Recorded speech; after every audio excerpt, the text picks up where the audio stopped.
It was interesting the first spring I was here out in the desert and to see all the beautiful flowers that come out on the cactus. Not only do they flower, but they have fruit.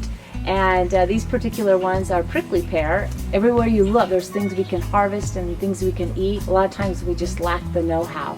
So our good friend Margie and her kids and her mom Elaine, they were all kind enough to come over and show us the process of making prickly pear jelly.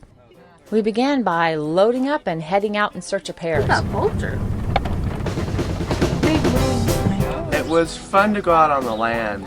You would have to have your eye open to find the prickly pear, and if you spotted one, you had to hurry because everyone would be going for that exact same one. My friend's little sister, when she saw them, she would get them all off the cactus, lickety split, and run off to the next one. Did we make it a race?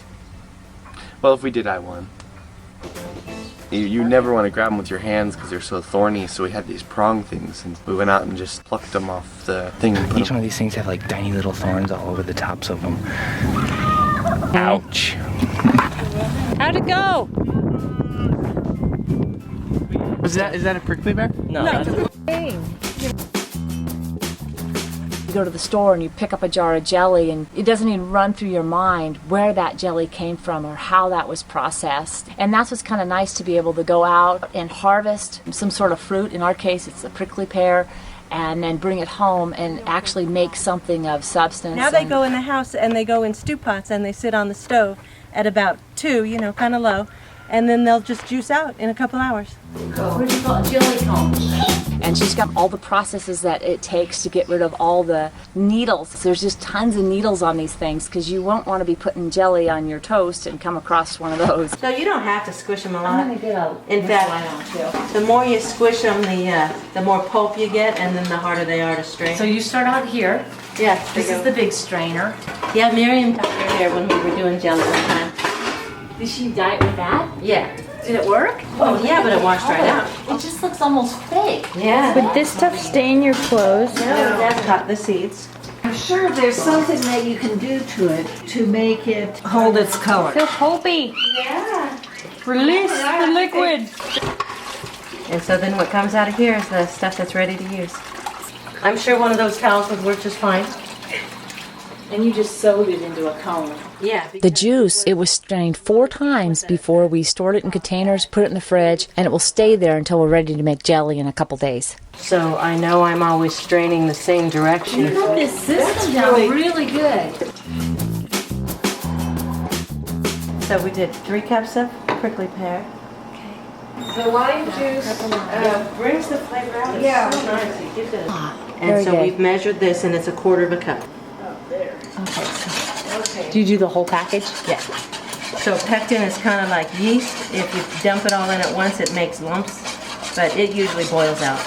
Yeah. Back to my recipes all the time. Because Yeah. does this have to come to a full rolling boil? Yes. So now we add the sugar. Bring it back to a boil for 15 minutes. Oh, okay. Oh, just plain juice, okay. Any good? No. No? Yeah, it's very bland.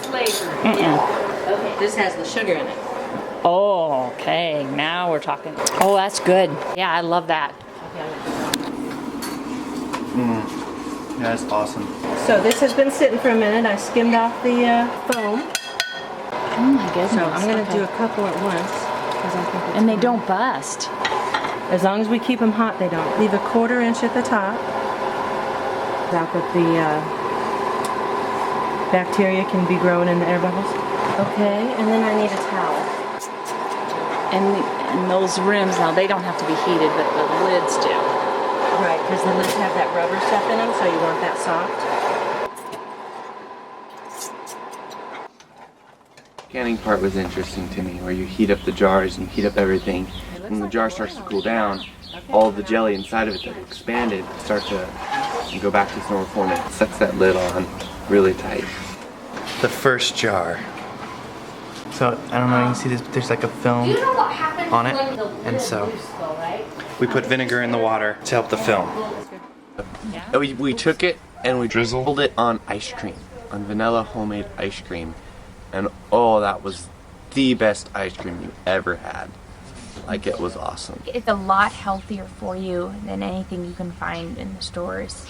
Just because you actually know how it's made, you know what's going into it. A lot of jelly was made. It's going to last us a really long time. Well, I don't know, with Bryson and his peanut butter and jelly habit. Peanut butter and jelly addict. Just saying. I'm jelly for jelly. Got a belly for jelly. Like fat jelly. I'm really thin because I eat the healthy jelly. We made 45 jars of prickly pear jelly. And the sun's still shining and we're still smiling. No, it's amazing. We're all done. Margie is awesome. And her mom. Elaine. Bye-bye, thank you.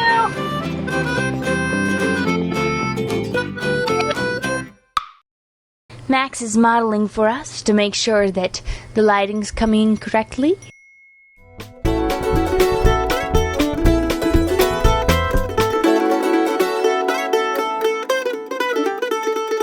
Please subscribe. For more information, you can click the website link below. Thanks for watching.